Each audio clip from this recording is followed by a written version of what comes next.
Révélation sacrée. L'incompréhensible jeunesse d'Adam à Joseph, un voyage transformateur divin dans la 3e année de Joachim, dans un jardin luxuriant, au cœur d'un monde créé à la perfection, se tenait Adam, le premier homme. Éden s'étendait devant lui, magnifique et vibrant de vie. Les rivières cristallines serpentaient entre des arbres immenses, dont les feuilles dansaient au gré du vent en un murmure doux et apaisant. Chaque soir, le crépuscule peignait le ciel d'une palette de couleurs spectaculaires, reflet de la créativité infinie de Dieu. Adam contemplait cette splendeur, son cœur débordant de gratitude envers celui qui l'avait façonné. Pourtant, malgré cette beauté éblouissante, l'ombre d'une solitude pesait sur son âme, car il était seul dans ce jardin, se tenant au seuil d'un mystère divin qui le dépassait. C'est alors qu'un serpent, rusé et séduisant, se glissa près de lui, sa voix douce comme un chant ancien. « Pourquoi ne pas goûter le fruit de l'arbre de la connaissance du bien et du mal, Adam ?» murmura-t-il, plantant les graines de la tentation à l'intérieur du cœur d'Adam. Le défi résonnait dans son esprit, désobéir à son Créateur ou rester fidèle à ses commandements. Alors qu'Adam luttait avec sa décision, la voix de Dieu résonnait, un écho réconfortant en lui, « Tout est à toi, sauf ce fruit. » Ce rappel des promesses divines le maintenait en équilibre, mais le serpent ne cessait de danser à ses côtés, susurrant les promesses de pouvoir et de connaissance. L'air lourd de tension, comme un orage prêt à éclater, Adam résista un moment, mais la curiosité insatiable et le désir de compréhension le tiraillaient. Le jardin, hier joyeux d'harmonie, commença à changer. Les couleurs vibrantes s'estompaient, et avec chaque pas vers le fruit défendu, Adam sentait un chagrin irrésistible faire frémir son cœur. Après sa chute, une atmosphère de tristesse enveloppa le jardin, le silence remplaçant les doux murmures de la création. La séparation d'avec Dieu, cette communion parfaite, pesait désormais sur ses épaules, un fardeau que ses descendants accueilleraient à leur tour. Après avoir été chassés du jardin, Adam et Ève durent bâtir une nouvelle vie. La terre, autrefois nourricière, était un champ de lutte, mais entre les orteils d'Adam et l'effort de ses mains naissait une compréhension sacrée de la valeur du travail. Il enseigna à ses enfants la nécessité d'une vie en communion avec Dieu, semant les graines d'une foi qui, espérait-il, porterait du fruit. L'écho du jardin persistait dans son âme, un souvenir vivant de la bonté divine. De la douleur de la séparation émergea la sagesse, mais il savait que le poids du péché s'étendrait sur les générations. Alors qu'il vieillissait, une nouvelle génération apparaissait.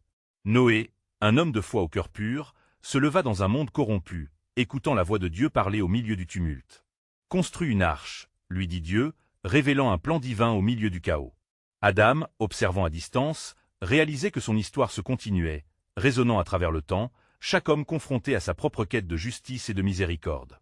La promesse faite à Ève, que sa descendance écraserait la tête du serpent, luisait comme une lueur d'espoir dans l'obscurité croissante.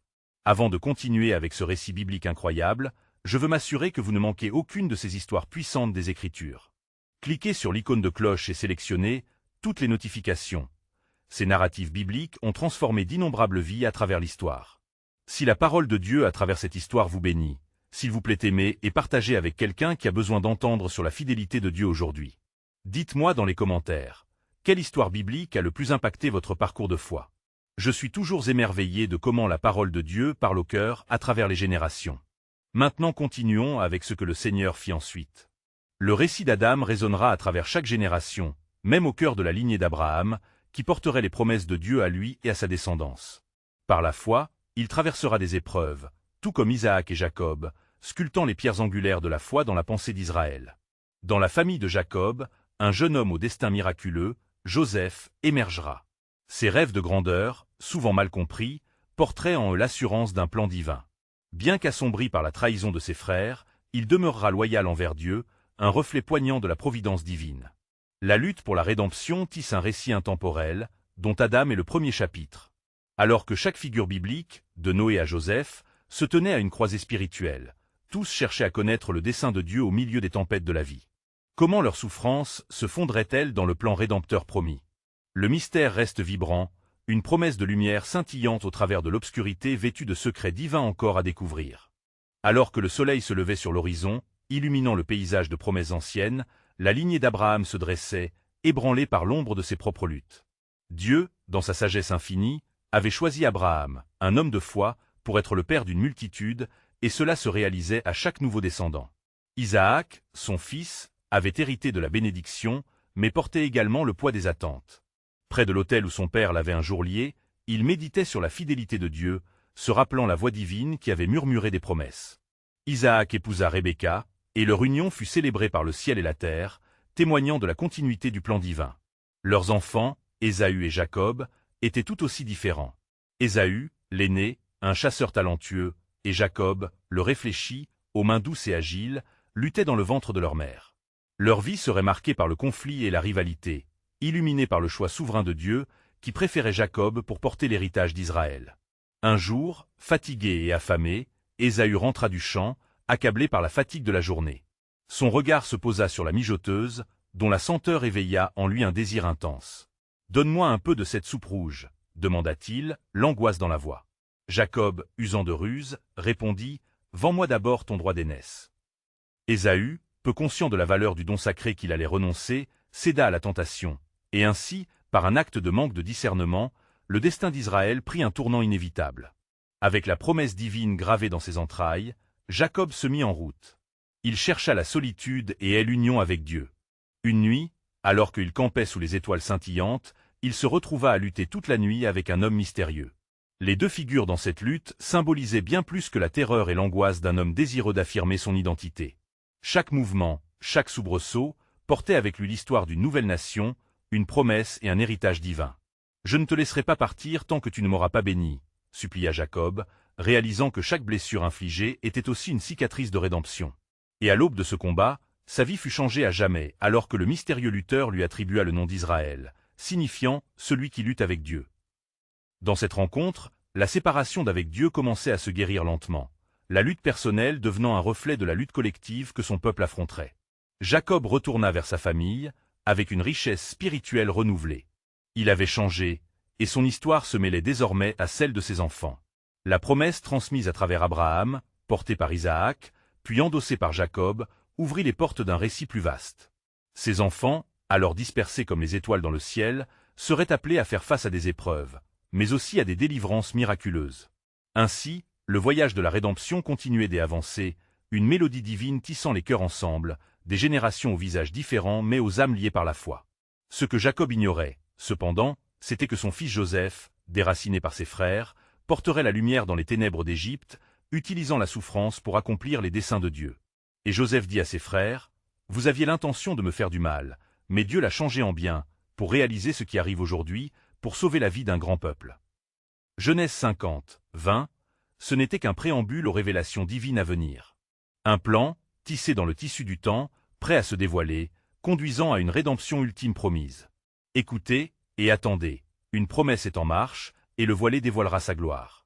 Alors que Jacob rentrait chez lui, son cœur était empli d'une joie mêlée d'appréhension. Les souvenirs de sa lutte nocturne et de la bénédiction qui lui avait été accordée illuminaient son esprit, mais la peur de se retrouver face à Ésaü, son frère, pesait sur son âme. Il se souvenait de la colère et du ressentiment qui avaient conduit Ésaü à le haïr, et chaque pas vers sa terre natale était imprégné de supplications à Dieu. « Ô Dieu de mon père Abraham, Dieu de mon père Isaac, je suis le moindre de toutes tes miséricordes, pria-t-il, épaulé par la promesse révélée. Alors qu'il approchait du pays d'Édom, il envoya des messagers devant lui pour annoncer sa venue à Ésaü, espérant que cela apaiserait son frère. Lorsque les messagers revinrent avec des nouvelles troublantes, la peur s'empara de Jacob. Ésaü vient à ta rencontre, et 400 hommes avec lui. Son cœur s'angoissa, et dans un moment de profonde détresse, il chercha à apaiser la colère de son frère. Dans sa sagesse, il rassembla un riche présent, des animaux choisis, envoyés par vagues, espérant que ce geste pourrait apaiser son frère. Comme le soir tombait, Jacob se retrouva seul, face à la rivière Jabbok.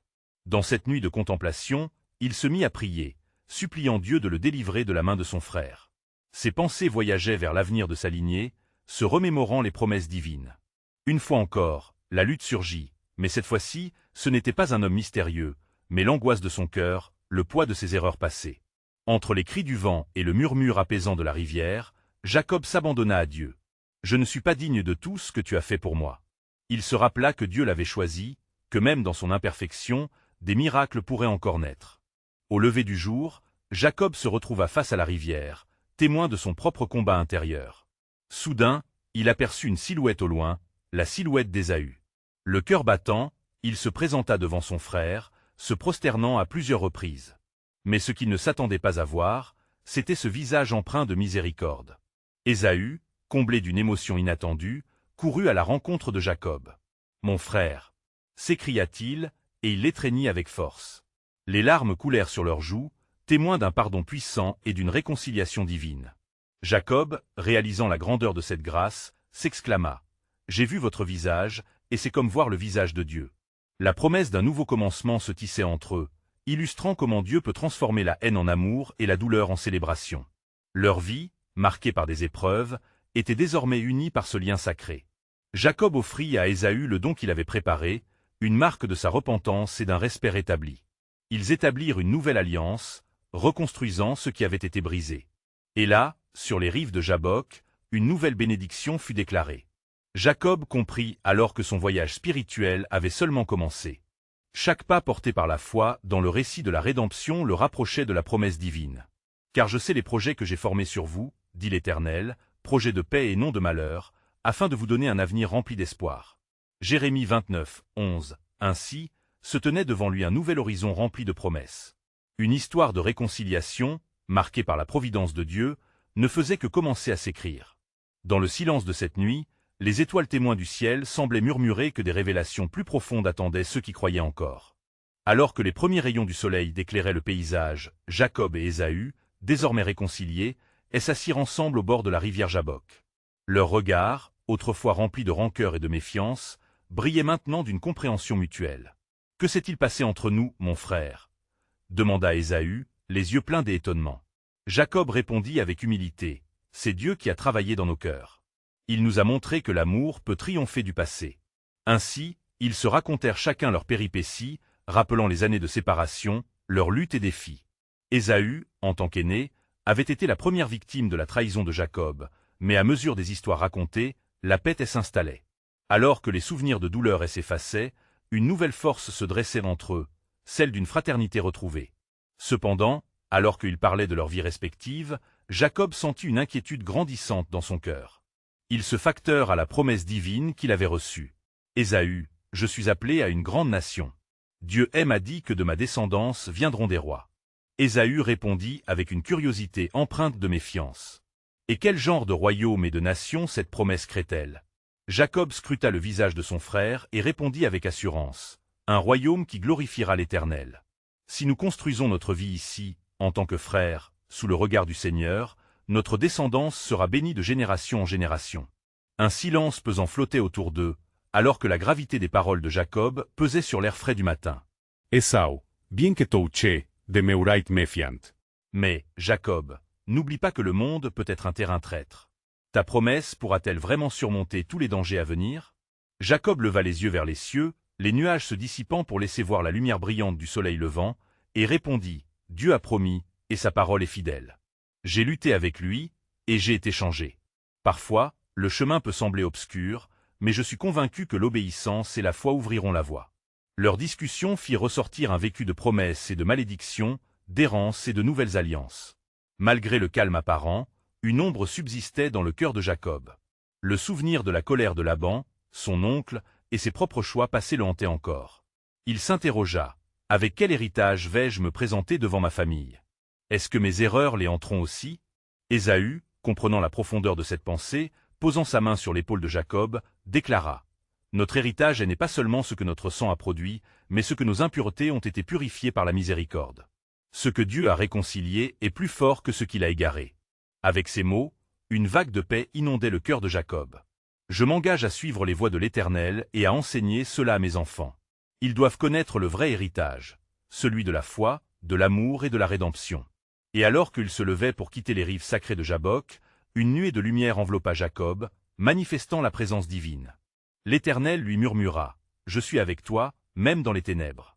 Ton avenir est entre mes mains, et tu marcheras dans mes voies. » Jacob, assis, élevant sa voix avec reconnaissance, exprima, « Que soit glorifié celui qui transforme notre histoire et édifie notre destinée.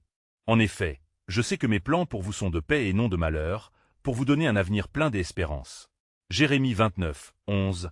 Ainsi, avec une confiance renouvelée, Jacob s'engagea à marcher sur le chemin que Dieu avait tracé pour lui.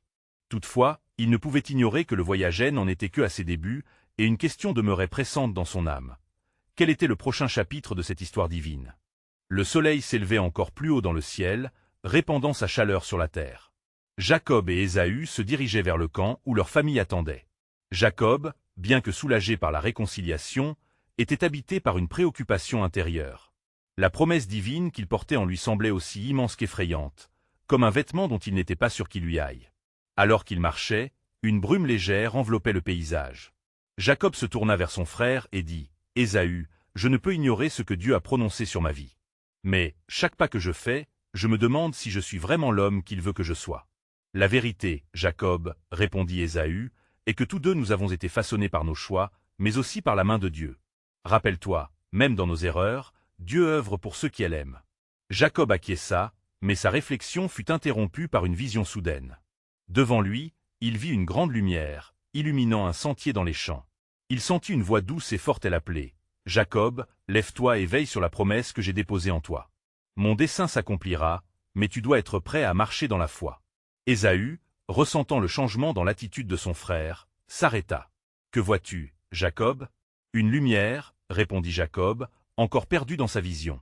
Une lumière qui m'enseigne à propager la bénédiction. Elle éclaire un chemin de défi à venir, un chemin que je devrais tracer pour ma descendance. » Le cœur d'Ésaü palpita, reconnaissant l'importance de ce moment. « Allons ensemble alors. Ta destinée est aussi la nôtre. Nous construirons nos familles sous cette bénédiction. » Alors qu'ils approchaient du camp, le calme fut soudain troublé par un bruit de sabots. Un groupe de cavaliers, au visage grave, apparut à l'horizon. Leurs vêtements sombres avaient l'air de porter des tempêtes. Jacob et Ésaü échangèrent un regard inquiet. « Qui sont ces hommes, Jacob ?» demanda Ésaü, serrant sa main sur son épée. « Je ne le sais pas, mais si leur intention est hostile, nous devrons agir avec sagesse, » répondit Jacob, la voix tremblante mais résolue. Les cavaliers s'arrêtèrent, et leur chef, un homme au visage marqué par les luttes, s'avança. « Je suis Shem, fils de Noé, descendant du lignage de l'Éternel. Nous avons entendu parler de votre réconciliation. Nous venons en paix, mais la terre demeure troublée. Des temps sombres s'annoncent pour ceux qui ne se rassemblent pas sous l'étendard du Dieu vivant. Que veux-tu dire par là ?» interrogea Jacob, un poids se posant sur son cœur. Shem continua. « La promesse de ta descendance est en danger. Les forces de la désunion et de l'inimitié s'approchent. Tu dois être vigilant et te préparer, car le chemin de la foi sera semé d'embûches. La bénédiction peut être dérobée si nous n'agissons pas ensemble. » Le regard de Jacob s'intensifia, et il comprit que sa mission ne faisait que commencer. La réconciliation impliquait non seulement Ésaü, mais aussi leur lignage et leur héritage spirituel. L'avenir était déjà tracé par la main de Dieu, mais chaque homme devait choisir d'y prendre part. « Que faisons-nous alors ?» demanda Ésaü, déterminé à protéger leur famille. Jacob lança un regard résolu vers Shem. « Nous allons prier l'Éternel et nous unir pour faire face aux défis qui viennent. Nous marcherons dans l'obéissance, car dès maintenant, nous faisons partie de son plan. » Dans cette volonté de rassembler, la promesse divine s'illuminait davantage, révélant que l'héritage de Jacob dépendait de sa foi et de son engagement. En effet, les paroles de Jérémie résonnaient dans son esprit. « Car je connais les projets que j'ai formés sur vous, dit l'Éternel, projets de paix et non de malheur, pour vous donner un avenir et de l'espérance. » Jérémie 29, 11. Ainsi, avec une ferveur renouvelée, Jacob se tenait prêt à embrasser son destin, conscient que le voyage vers l'accomplissement des promesses de Dieu venait à peine de commencer. Quel défi les attendait encore? Combien de trahisons seraient à surmonter? Ses pensées s'élevaient vers le ciel. « Éternel, fais croître ma foi, car je suis conscient que ta lumière nous guide au cœur des ténèbres. » Alors que Jacob et Ésaü se tenaient là, les mots de Shem résonnant dans l'air chargé de tension, une inquiétude profonde s'empara d'eux. Les sages paroles du descendant de Noé évoquaient de sombres temps, faisant écho aux promesses divines qui demeuraient à l'horizon. Jacob savait qu'une réponse urgente et résolue était nécessaire. « Ésaü, commença Jacob d'une voix ferme, si nous voulons préserver la bénédiction, nous devons reconstruire les ponts que nos ancêtres ont brisés. Nous devons renforcer l'unité de notre famille, et cela commence par la prière. » Ésaü hocha la tête, une détermination nouvelle grandissant en lui. Ensemble, ils se dirigèrent vers le camp, où leur famille les attendait. La lumière dorée du soleil descendait lentement, baignant la scène d'une lueur divine, tandis qu'ils s'asseyaient au milieu de leurs proches.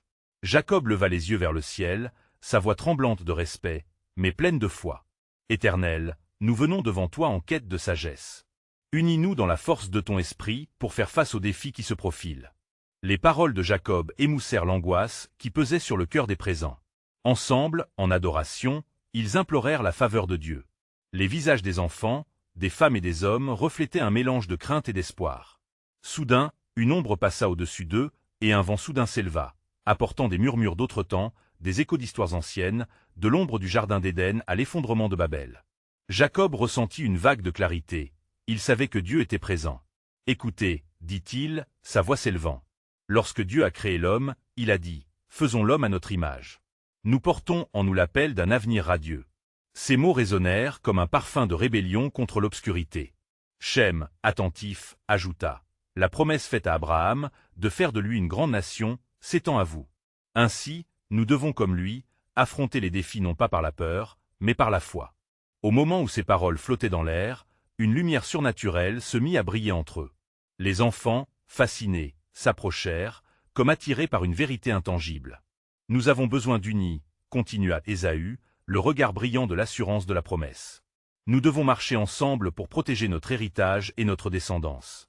Que devons-nous faire, Shem, pour unir nos forces? » « Le temps viendra, » répondit Shem, son regard devenu grave. « Le vrai combat ne se livre pas seulement avec l'épée. C'est une bataille spirituelle. Le temps de la prière et de l'adoration est ici. Par les prières de justes, des montagnes seront déplacées. » Les membres de la famille se regardèrent, une détermination palpable dans leur cœur. Ils savaient maintenant qu'ils n'étaient pas simplement des hommes de chair, mais des instruments de la volonté divine. Jacob ferma les yeux un instant, lançant un cri silencieux vers le ciel. « Que ta volonté soit faite, ô Éternel, dans nos vies, dans nos familles et à travers nos luttes. » Il était conscient que la voie à venir serait semée d'embûches, mais la lumière de Dieu leur était accordée pour leur montrer le chemin. Les promesses de Dieu ne reposaient pas uniquement sur des hommes, mais sur la foi collective qui, comme un fil d'or, tissait leur destin.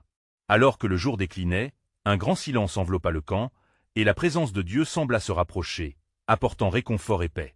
Jacob se leva et, sans un murmure, regarda l'horizon, un frisson traversant son âme. « Rappelons-nous des paroles du Dieu d'Israël, » murmura-t-il enfin. « Je suis avec vous tous les jours, jusqu'à la fin du monde. » Matthieu 28, 20. Oui, marchons ensemble dans la lumière, et les ténèbres ne l'emporteront pas sur nous. Et dans cette union scellée par la prière et la foi, une nouvelle révélation se matérialisa dans le cœur de Jacob. Les promesses de Dieu ne sont pas seulement pour un homme, mais pour toute une nation qui choisit de s'unir. Sous son nom. Le secret de leur délivrance se trouvait désormais dans leur capacité à être un seul corps en Christ. Combien de révélations divines restaient encore à leur être dévoilées? Quels autres défis attendaient leur marche sacrée? Les pensées de Jacob s'élevèrent vers le ciel avec une confiance renouvelée, alors que lui et sa famille se préparaient à découvrir le plan encore inexploré de Dieu. Alors que la nuit enveloppait le camp de Jacob et Ésaü, les étoiles brillaient comme des témoins silencieux du drame spirituel qui se jouait en dessous. La prière collective des familles montait vers les cieux en une mélodie d'espoir, et la présence divine continuait d'irradier autour d'eux. Les cœurs, autrefois divisés par la rancœur et la rivalité, commençaient maintenant à fusionner dans une ardente lumière, cherchant à comprendre la magnificence des desseins de Dieu.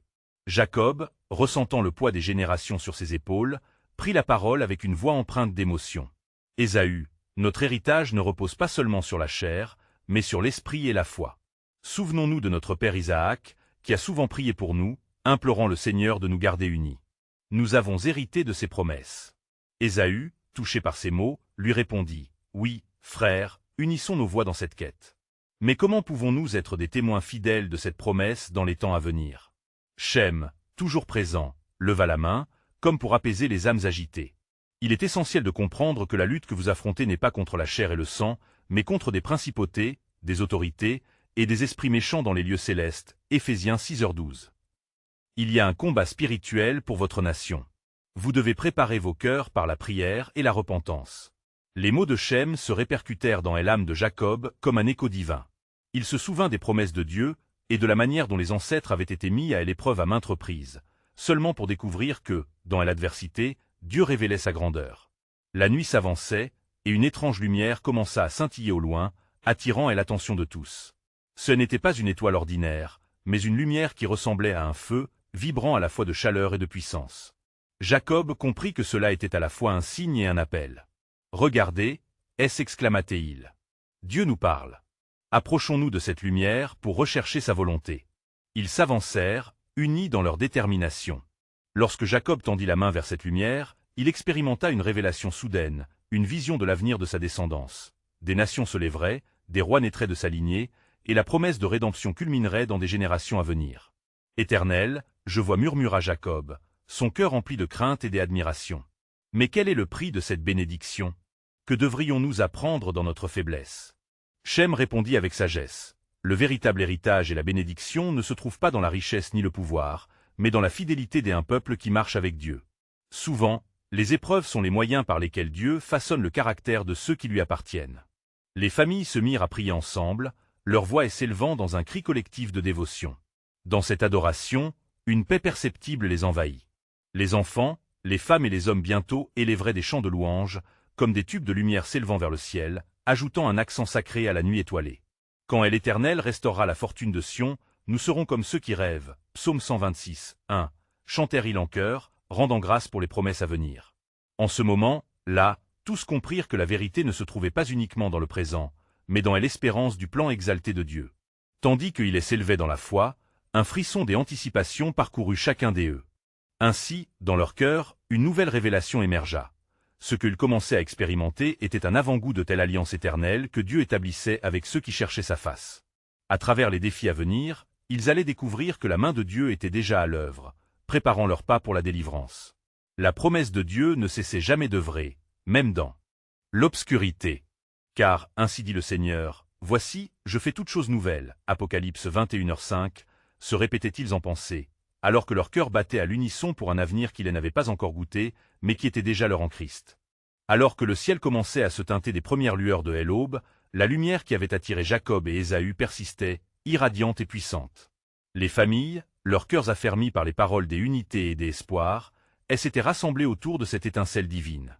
Jacob, avec force, leva les bras vers le ciel, et s'écria avec une ferveur nouvelle. « Éternel, tu notre phare dans les ténèbres, notre refuge dans l'adversité. Réveille en nous l'esprit de prudence et d'amour, et fais de nous des instruments de ta paix. » Ésaü, inspiré par la passion de son frère, prenant son tour, ajouta « Seigneur, que notre réconciliation soit la clé d'une nouvelle mémoire, que notre histoire soit écrite avec des pages de pardon et de compassion. Fais de nous des trésors pour toutes les nations. » Shem, témoin de cette transformation, observa avec admiration le déploiement de la grâce divine entre ses deux frères. Comme un sage ancien, il déclara « N'oubliez pas que les promesses de Dieu sont toujours suivies d'épreuves. C'est dans la chaleur du feu de la souffrance que l'or de votre foi sera raffiné, une pierre 1h7. » Au fur et à mesure que les paroles de Shem résonnaient, l'horizon s'illuminait davantage, et une voix mystérieuse, profonde comme les cieux, sembla résonner dans chacun des cœurs. « Je vous appelle à marcher en moi, à trouver votre force dans la communion. Votre lutte n'est pas futile. Chaque pas sur ce chemin sera marqué par mon doigt, et chaque épreuve sera une étape vers la réalisation de mes desseins. » Les hommes et les femmes présents, ainsi que leurs enfants, sentaient une chaleur pénétrante, une onde des amours enveloppantes qui les reliant tous ensemble. Enfin, une jeune fille s'avança, ses yeux brillants de curiosité. Elle questionna innocemment. « Mais quel est notre rôle dans tout cela, ô Seigneur? Comment pouvons-nous nous préparer aux grandes choses que tu as réservées pour nous ?» La voix résonna à nouveau, devenue douce et paisible, mais pétrie d'une autorité irréfutable. « Soyez des témoins fidèles.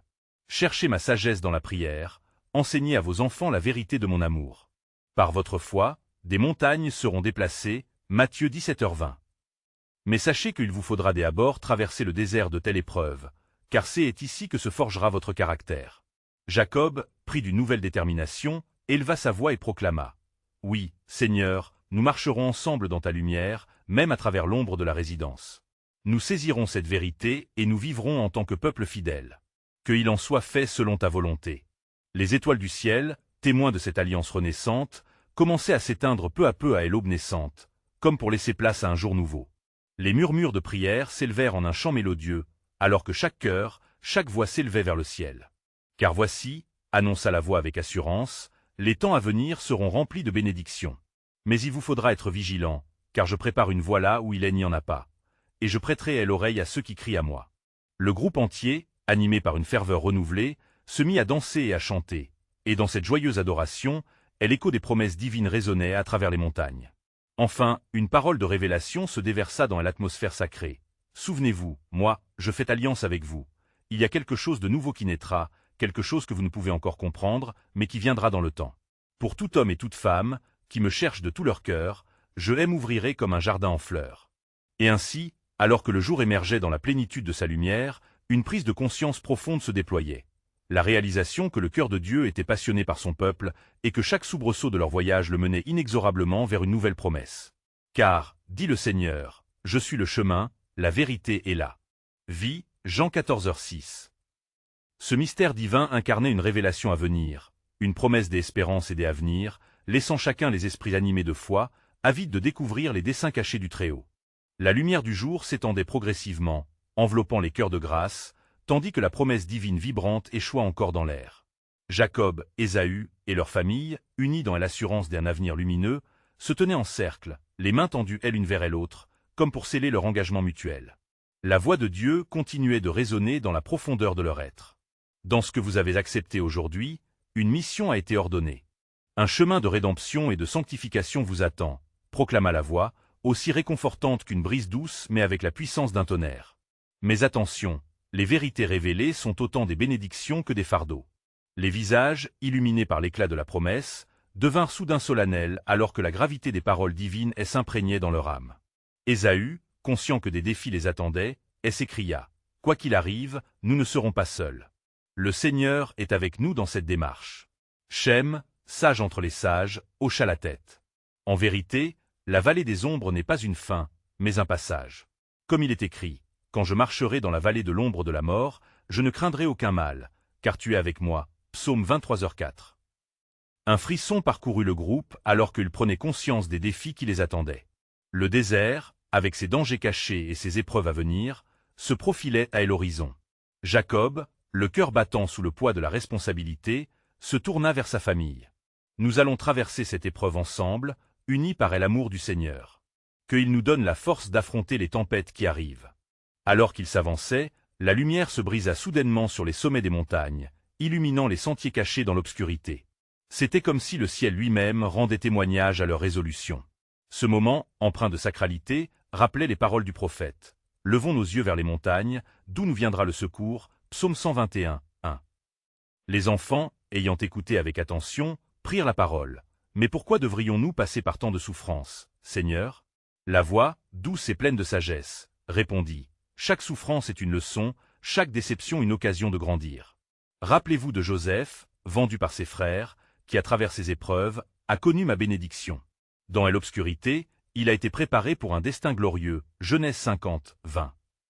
Les familles prirent alors conscience de la grandeur de leur héritage, échoissant de l'histoire de Joseph qui, malgré l'angoisse, avait été élevé au rang de second dans l'Égypte. Jacob, comprenant maintenant le sens du délicieux mélange d'épreuves et de succès, ajouta « Que chaque défi soit une pierre pour bâtir notre foi, que chaque larme soit arrosée de l'espoir de demain. » Les cieux, témoins silencieux du renouvellement de l'Alliance, scintillaient d'une lumière dorée. La terre, désormais prête à accueillir le nouveau départ de cette lignée, semblait vibrer d'énergie. Chaque souffle de vent murmurait des promesses, chaque battement de cœur en cette journée vive portait l'écho des aspirations divines. Le groupe, renforcé par leur détermination commune, leva les bras en un geste d'abandon et de soumission. La voix attendue continua. « Car, sachez ceci, les plans que j'ai pour vous sont des plans de paix et non de malheur, pour vous donner un avenir et de belle espérance. » Jérémie 29, 11. En les quittant, cette révélation éternelle pénétra les âmes. Ils étaient appelés à être les instruments du changement, à incarner une nouvelle histoire façonnée par leur choix. Alors que l'horizon brillait de promesses, leurs esprits tourbillonnaient d'anticipation et de crainte. « Car ceux qui s'attendent à moi, dit le Seigneur, ne seront jamais confus. » Essay 49:23. Ainsi, ils s'engagèrent sur le chemin, les yeux fixés vers l'avenir, attendant avec ferveur ce que le Très-Haut avait préparé dans le secret d'eux. Son amour. Alors que le soleil se leva, réchauffant le paysage de son doux éclat doré, Jacob et Ésaü, main dans la main avec leur famille, avancèrent audacieusement vers l'inconnu. La promesse divine, tissée à travers les âges, résonnait en chacun d'eux alors qu'ils empruntaient le chemin étroit qui s'étendait devant eux. Ce n'était pas simplement un voyage physique, mais bien un pèlerinage spirituel vers une nouvelle identité, vers l'accomplissement des desseins divins pour leur lignée. Leur marche était rythmée par le chant des oiseaux et les murmures du vent, créant une harmonie divine qui nourrissait leur foi. Jacob, préoccupé par les révélations qu'il avait reçues, se tourna vers Ésaü. « Mon frère, les jours s'annoncent ardus, mais je sais que Dieu nous a appelés à être des instruments de sa paix. Nous devons être unis non seulement entre nous, mais aussi avec nos descendants, car ils porteront le poids de nos choix. » Ésaü hocha la tête avec compréhension. « Je ressens cela aussi. Nos enfants devront faire face à des batailles que nous ne pouvions même pas imaginer. Ce lien que nous avons reconstruit est crucial pour les préparer. Que dirons-nous à nos familles lorsque les tempêtes se profileront à l'horizon? Jacob sourit et, évoquant une sagesse transmise par ses ancêtres, répondit: Nous leur apprendrons à se souvenir que la force de notre héritage réside dans notre foi. Comme notre père Isaac, nous prierons pour qu'ils aient la sagesse et la force de faire face à ce qui vient. Alors qu'ils avançaient, un orage commença à gronder au loin, projetant des nuages sombres sur le ciel brillant.